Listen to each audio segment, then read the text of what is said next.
Xin chào các bạn, hôm nay đại lý phụ kiện xin hướng dẫn các bạn một cách thay nút click chuột hay nút bấm chuột cai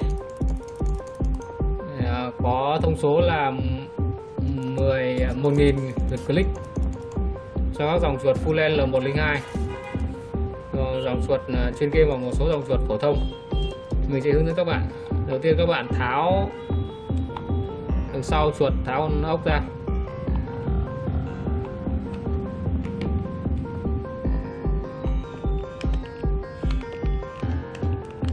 mở nắp chuột ra.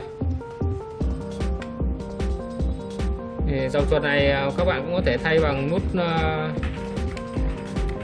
bấm chuột ôm roll, thì nó có tỷ lệ click được tốt hơn, là 10 triệu lượt click, cũng như là phím bấm của nó rất là chất lượng. Thì mình sẽ mở bên trong của cái nút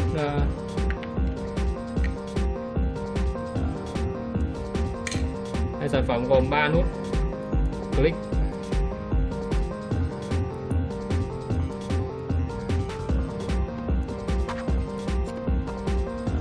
Thì mình sẽ hướng dẫn các bạn thay.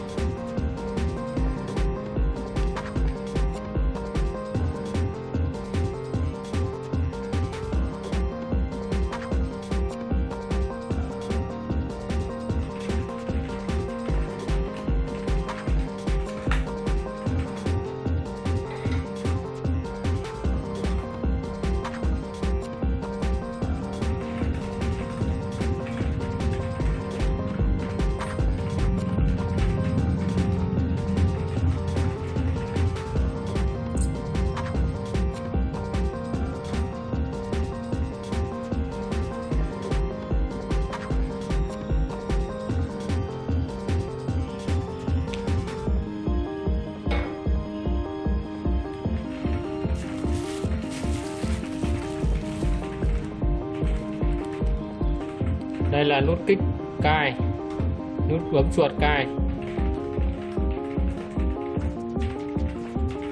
Nếu chúng ta nhảy ra như nào chúng ta thay đúng vào như vậy.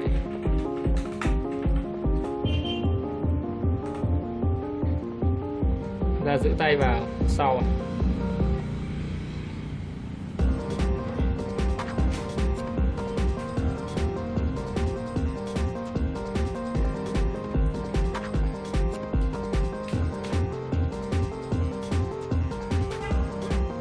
Rất đơn giản như vậy thôi.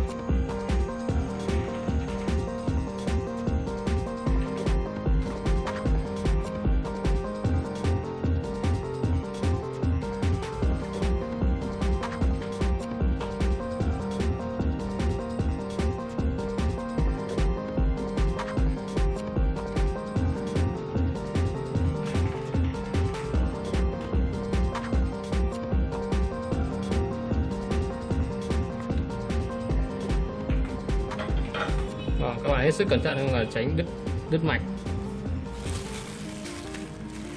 Để màu hàn nóng quá sẽ bị bong mạch.